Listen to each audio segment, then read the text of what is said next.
Quantum paper ની અંદર question paper number 3, ત્રીજા પેપર ની અંદર સેક્શન ઈ, દાખલા નંબર 42. ભાગીદારો આપેલા છે ભવ્ય અને ડી. નફા નુકસાનનું પ્રમાણ બોલો કેટલું આપેલું છે? અત્યારે આપેલું એને કયું પ્રમાણ કહેવાય? જૂનું પ્રમાણ. સૌથી પહેલા આપવામાં આવેલી છે ભાગીદારોની મૂડી. મૂડી ખાતાની કઈ બાજુ પર લખાય? મૂડી ખાતાની જમા બાજુ પર વિગતમાં લખાશે બાકી આગળ.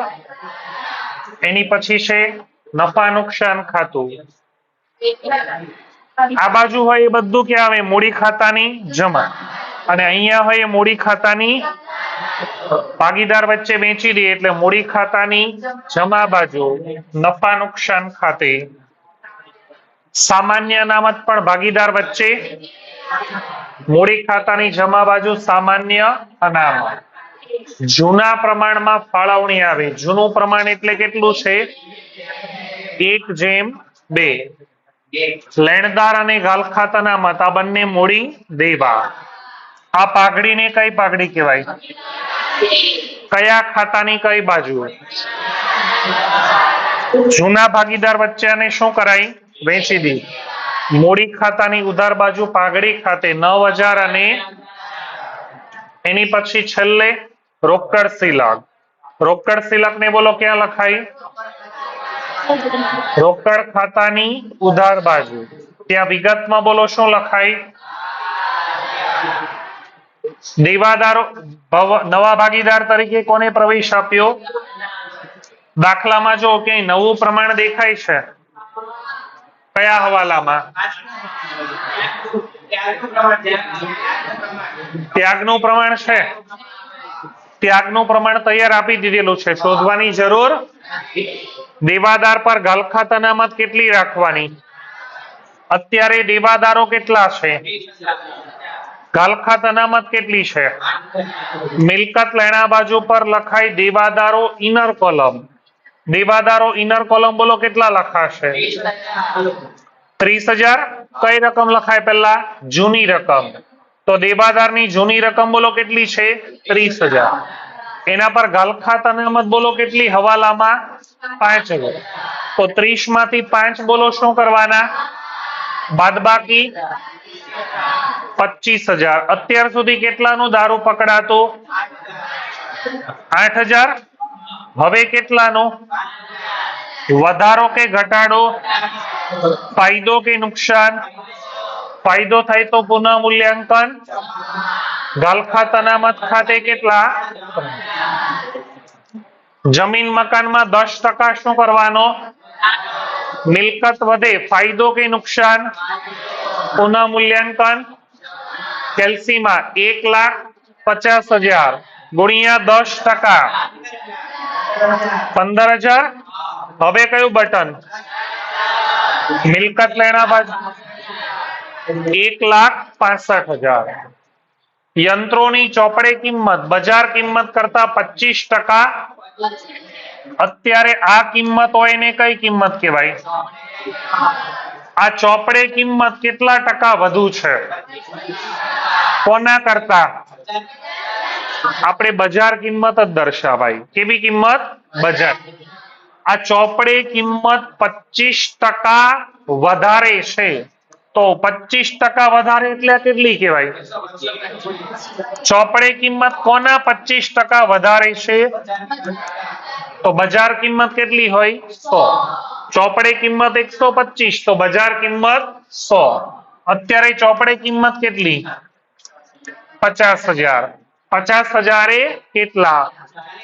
50 ગુણ્યા 100 ભાગ્યા 125. 50 ના કેટલા થઈ ગયા? વધારો કે ઘટાડો? ફાયદો કે નુકસાન? પુનઃ મૂલ્યાંકન. ઉધાર. રકમ બોલો કેટલી? 10,000. મિલકત લેણા બાજુ નવી કિંમત. નવી કિંમત એટલે બોલો કેટલી આવશે? 40,000. સ્ટોકની કિંમત 10% શું કરવાની? મિલકત વધી કે ઘટી? સ્ટોક કેટલો છે? 20,000. ચિંગમ કાઢ્યો બાર. 20,000 છે એના કેટલા ટકા? 10%. 20,000 ગુણ્યા 10%. કેટલા એવા? 2,000. ફાયદો થયો કે નુકસાન? મિલકતની કિંમત ઘટે એટલે શું કહેવાય? નુકસાન. પુનઃ મૂલ્યાંકન ઉદા. ઘટાડો એટલે માઇનસ બરાબર કે પ્લસ બરાબર? માઇનસ બરાબર. એ ક્યાં આવશે? મિલકત લેણા બાજુ. એની પછી વેદાંત પોતાના ભાગની પાઘડી પેટે કેટલા લાવે? કેટલી આમનો? 2. એક તો પાઘડીના રોકડા લાવે તો ધંધામાં રોકડ ખાતે ઉધાર, તે પાઘડીના કેટલા? 16. પાઘડીનું પ્રીમિયમ જમા છે તો એ નવી પાઘડી છે, નવા ભાગીદારના ભાગની પાઘડી, એ કોને અપાય? પહેલા ભવ્ય અને પછી કયા પ્રમાણમાં? 1:3. 4,000 અને 12,000. આ ભાગીદાર વચ્ચે શું કરાય? વેચી. પહેલી અસર બોલો. રોકડ ખાતાની કઈ બાજુ આવે? સામેની વિગત. શું લખાય? રકમ બોલો કેટલી? બીજી અસર મૂડી ખાતાની કઈ બાજુ? મૂડી ખાતાની જમા બાજુ. સામેની વિગત બોલો શું આવે? પાઘડીના પ્રીમિયમ થાય. પાઘડીના પ્રીમિયમ ખાતે 4,000 અને ખબર પડી? આગળ વાંચો. હવે કોના પૈસા લાવે છે? કેટલા લાવે છે? મૂડીના રોકડા લાવે તો ધંધામાં રોકડ આવે તો રોકડ ખાતાની મૂડીના પૈસા મૂડી ખાતે લખાય. વેદાંતના મૂડી. બીજી અસર મૂડી ખાતાની ત્યાં વિગતમાં લખાય રોકડ ઓબ્લિક. છે કોઈ અન્ય વિગત?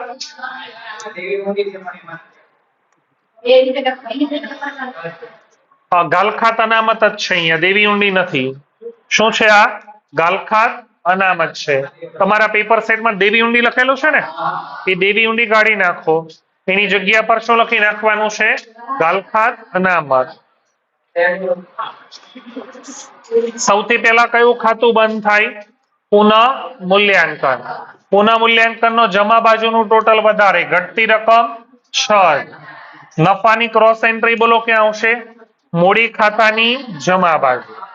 રકમ 2,000 અને 4. રોકડ નો સરવાળો. બાકી આગળ લઈ ગયા 3,05,000 ની બીજી અસર મિલકત. મૂડી ખાતામાં જો જમા બાજુ બધી વિગત આવી ગઈ. ઉધાર બાજુ ઘટતી રકમ બા આ લઈ ગયા અને પાકા સરવૈયામાં મૂડી જે રકમો નવી નથી આપેલી એ કઈ લઈ લેવાની? પછીનો પ્રશ્ન નંબર 43. ભાગીદારો બોલો કયા કયા આપવામાં આવેલા છે? પ્રમાણ બોલો કેટલું? પ્રમાણ આપેલું 3:2. પહેલા મૂડી આપેલી છે એને ક્યાં લખાય? મૂડી ખાતાની જમા બાજુ. મૂડી ખાતાની જમા બાજુ ત્યાં વિગતમાં બોલો શું લખાય? મૂડી ખાતાની જમા બાજુ પર વિગતમાં બાકી આગળ લાવ્યા. કેટલા? 70,000 અને 56. એની પછી સામાન્ય અનામત. ભાગીદાર વચ્ચે મૂડી ખાતાની જમા બાજુ કયા પ્રમાણમાં? 3:2. 50-40 અને 33-3. રોકાણ અનામત ને પણ ભાગીદાર વચ્ચે પણ વેચતા પહેલા હવાલામાં જો રોકાણની નવી કિંમત આપેલી છે, કેટલી છે? તો પહેલા નવી કિંમત ને ક્યાં લખી નખાય? નવા પાકા સરવાળામાં 68,950. મિલકત લેણા બાજુ જો રોકાણ કેટલાના? નવી કિંમત કેટલી? રોકાણની કિંમતમાં શું થયું? ફાયદો કે નુકસાન? પુનઃ મૂલ્યાંકન. કેટલો વધારો થયો? રોકાણમાં વધારો થયો કે ઘટાડો? વધારો થાય તો આ ફંડમાંથી કઈ લેવા જવાની જરૂર પડે તો ફંડ પૂરેપૂરું શું કરાય? પૂરેપૂરું એટલે કેટલું? 4200 કયા પ્રમાણમાં? 3/2. 25 20 16. સમજ પડી આ હવાલામાં? ધારો કે આ રોકાણની કિંમત 63 68 છે, એની જગ્યાએ 62 આપી હોય, કેટલી આપે? તો 63 ના કેટલા થયા? વધ્યા કે ઘટ્યા? કેટલા? ક્યાંથી લાવવાના? ભંડોળ 4200, એમાંથી તો વેચવાનું કેટલું? સમજાણું? ધારો કે આ 63000 છે, એની જગ્યા પર તમને આપે 53000, કેટલા ઘટ્યા? ક્યાંથી લાવવાના? ભંડોળમાં કેટલા છે? પૂરું વપરાઈ ગયું. તો ભંડોળ કઈ વેચાય? ઉલટાના ભંડોળમાં ઘટ્યા કેટલા? 5800. એ ઘટતી રકમ ક્યાંથી લાવવાની? પુનઃ મૂલ્યાંકનની ઉધાર. બેંક ખાતાની ઉધાર, સોરી, કારીગર નફા ભાગ ભંડોળ વેચાય? અકસ્માત અથવા વળતર, આ બે શબ્દ હોય ને તો જ વેચી શકાય, બાકી વેચી શકાય તો બંને દેવું કહેવાય. બેંક ખાતાની ઉધાર બાજુ બોલો વિગતમાં શું લખાય? બાકી આગળ લાવી. પેરેગ્રાફ. ઉપરની તારીખે કોને પ્રવેશ આપે છે? પ્રિયંકા પાઘડી પેટે કેટલા લાવે? પ્રિયંકા પાઘડીના રોકડા લાવે તો ધંધામાં રોકડ આવે તો રોકડ ખાતું, તે પાઘડીના પ્રીમિયમ ખાતે ઉધાર, તે જૂના ભાગીદારના મૂડી ખાતે જમા, ત્યાગના પ્રમાણ. દાખલામાં જો નવું પ્રમાણ આપેલું છે, કેટલું? 2/2. તો પહેલા શું શોધવો પડે? ત્યાગ બરાબર જૂનો ભાગ માઇનસ જૈનીનો ત્યાગ કેટલો આવે? 1/, આન્યાનો ત્યાગ કેટલો આવે? મતલબ આન્યા કોઈ ત્યાગ કરતી, એ ત્યાગ નથી કરતી તો એને પાઘડી અપાય કે ન અપાય? એટલે બધી પાઘડી કોને આપી દીધી? આ સમજ પડી? પહેલી ખતવણી રોકડ ખાતાની, બીજી ખતવણી મૂડી ખાતાની. રોકડ ખાતાની ઉધાર બાજુ વિગતમાં લખાય પાઘડીના, મૂડી ખાતાની જમા બાજુ પણ પાઘડીના, પણ રકમ ખાલી કોને ખાનામાં? એની પછી ગાલખાત અનામતની જોગવાઈની જરૂર નથી, તો હવે બાદ કરવાની. 50,000 માઇનસ, સોરી, 56,000 માઇનસ 0, તો દેવાદારો કેટલા લખાય? અત્યાર સુધી કેટલાનું દારૂ પકડાતું? 28. હવે કોઈ દારૂ પકડાય? કેટલો? અત્યાર સુધી 2800 નું નુકસાન થતું, હવે 0. ઓછું નુકસાન થયું કે વધારે? ઓછું નુકસાન થાય તો ફાયદો થાય તો પુનઃ મૂલ્યાંકન. કેટલા રૂપિયા? યંત્રોમાં 10% શું કરવાનો? યંત્રો કેટલા છે? ગુણ્યા 10%. મિલકત ઘટી, ફાયદો કે નુકસાન? પુનઃ મૂલ્યાંકન. કેટલા? 17. હવે કયું બટન? માઇનસ બરાબર 15,700. એની પછી મકાનની બજાર કિંમત કેટલી? બજાર કિંમત ની ક્યાં લખાય? મિલકત લેણા 70 લખી નાખ્યા. ઉપર જો ને મકાન કેટલું છે? 42,000 હતા, એના કેટલા થઈ ગયા? 42 ના થઈ ગયા 70. મિલકત વધી કે ઘટી? ફાયદો કે નુકસાન? પુનઃ મૂલ્યાંકન. વધારા કે ઘટાડાની રકમ બોલો કેટલી? છેલ્લો હવાલો ખાસ મહત્વનો છે, ખૂબ અઘરો છે. જૈની અને આન્યા નવી પેઢીમાં મૂડી, અને એ પાછી કઈ મૂડી? કુલ મૂડી. એટલે આ બંનેનો શું થાય? સરવાળો. બંનેનો, આ ત્રણેયનો સરવાળો થયો ને. બંનેનો સરવાળો એટલે જૈની અને આન્યા, એ બંનેનો સરવાળો સંબંધિત નવા નફા નુકસાનના પ્રમાણમાં રાખશે.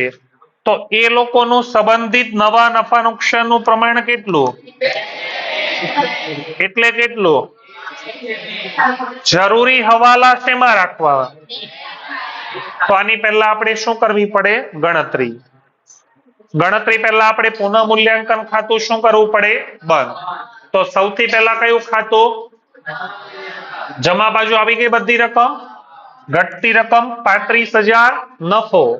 પુનઃ મૂલ્યાંકન ખાતાની કઈ બાજુ? હવે ખાસ સમજો આની અંદર. આમાં જમા બાજુ રકમ છે એ બધી રકમ છે. આ રોકડ બેંકની રકમ આપણે શોધવાની છે કે છે આપણી પાસે? રોકડ બેંકની રકમ આપણી પાસે છે નહીં. એ રકમ આપણે બોલો શું કરવાની છે? શોધવાની છે. ગણતરીની અંદર જોઈએ તો સૌથી પહેલા મૂડી ખાતાની અંદર જે વિગતો આપવામાં આવેલી છે ને, એ વિગતો ગણતરીની અંદર ક્યાં લખાશે?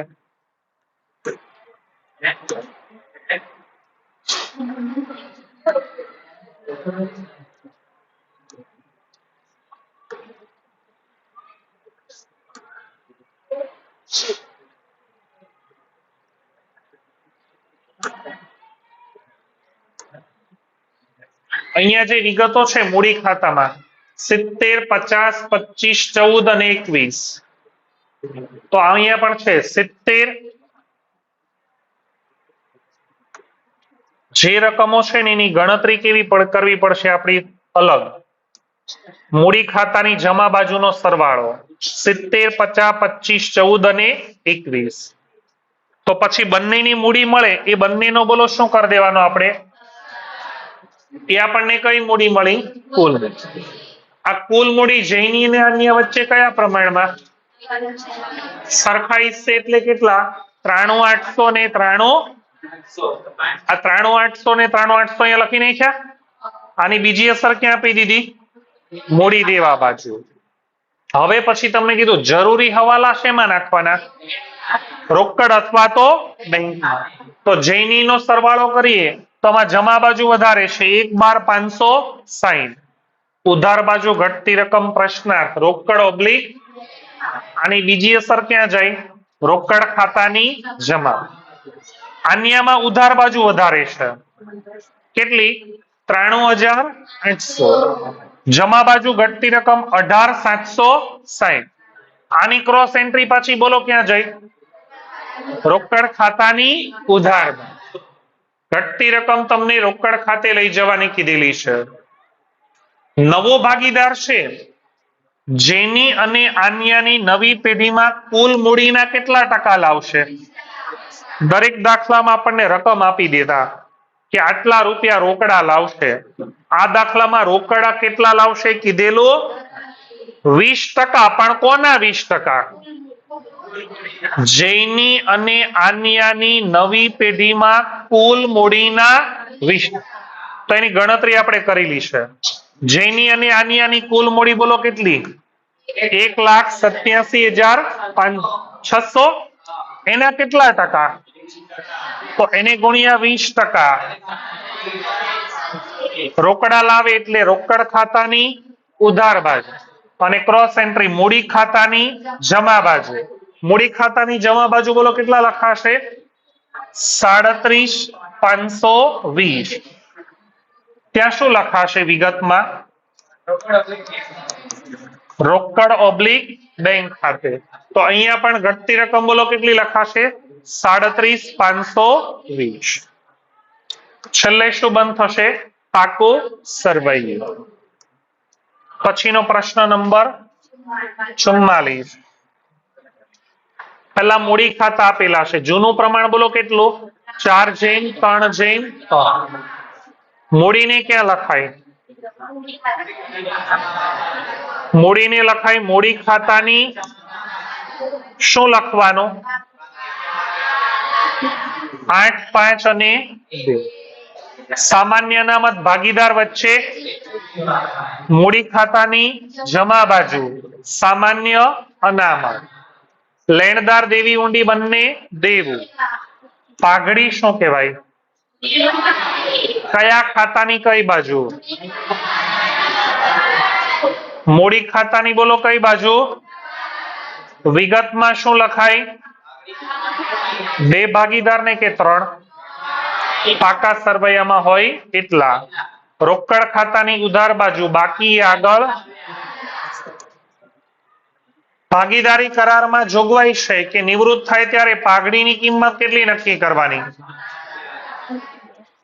પાઘડીની કિંમત 7,000. આ પ્રકરણમાં પાઘડીની એક જ આમ નોંધ. નિવૃત્ત ભાગીદાર શું થાય? નિવૃત્ત ભાગીદાર. બાકીના બંને ભાગીદાર. નિવૃત્ત ભાગીદાર કોણ? ઈ. ટોટલ પાઘડી કેટલી? 7,000. નિવૃત્ત ભાગીદારનો નફા ભાગ 3/10. બાકી બંને વચ્ચે કયા પ્રમાણમાં? લાભના પ્રમાણમાં. બાકી બંને વચ્ચે નિવૃત્ત કોણ થાય છે એમાં? તો 4/10 આવે ને. અને બાકી વચ્ચે 3/3. એટલે કયા હિસ્સે? સરખા હિસ્સે. બંનેને કેટલા કેટલા આવે? 1400 અને 1400. ખતવણી કરીએ તો મૂડી ખાતાની બોલો કઈ બાજુ આવશે? પેલા ઉધાર બાજુ. એફ અને જી ઉધાર છે તો મૂડી ખાતાની ઉધાર બાજુ. ત્યાં વિગતમાં લખાય ઈ ના ઈ જમા છે તો મૂડી ખાતાની જમા બાજુ. પેલા એફ અને પછી જી ના મૂડી ખાતા. સ્ટોક કેટલા ટકા વધુ? સોરી, જમીન મકાન 7 અને ફર્નિચર. બજાર કિંમત ને ક્યાં લખાય? પાકા સરવૈયામાં મિલકત. જમીન મકાન બોલો કેટલું લખવાનું? જમીન મકાન 7,000 અને ફર્નિચર બોલો કેટલું? હવે નક્કી કરો વધારો થયો કે ઘટાડો? જમીન મકાન 7, અહીંયા શું થયું? ફાયદો કે નુકસાન? પુનઃ મૂલ્યાંકન કેટલા? આગળ વાંચો. હવે ફર્નિચર કેટલું છે? હવે શું થયું? ફાયદો કે નુકસાન? પુનઃ મૂલ્યાંકન રકમ. તો પુનઃ મૂલ્યાંકન ખાતાની ઉધાર બાજુ બોલો કેટલા? આગળ. સ્ટોક કેટલા ટકા વધુ બતાવ્યો છે? એટલે 110 બતાવ્યો હોય. 110 કેમ ખબર પડી? 10% વધુ. 110 એ 100 તો આપેલા કેટલા? 6600 એ કેટલા? 6600 છે એમાંથી થાય છે કેટલા? ઘટાડો કે વધારો? ફાયદો કે નુકસાન? પુનઃ મૂલ્યાંકન. સ્ટોક ખાતે કેટલા? અને પાકા સરવૈયામાં નવી કિંમત કેટલી કિંમત? 6. ઈને તરત જ કેટલા ચૂકવવાના? ઈને રોકડા ચૂકવો તો રોકડ. રોકડ જાય તો રોકડ ખાતાની બીજી અસર મૂડી ખાતાની. એની પછી બાકીની રકમનું શું કરેલું છે? હવે ઈના ખાનામાં રકમ ઘટે ત્યાં શું લખવાનું? લોન. લોન ની બીજી અસર ક્યાં આપવાની? પાકા સરવૈયામાં મૂડી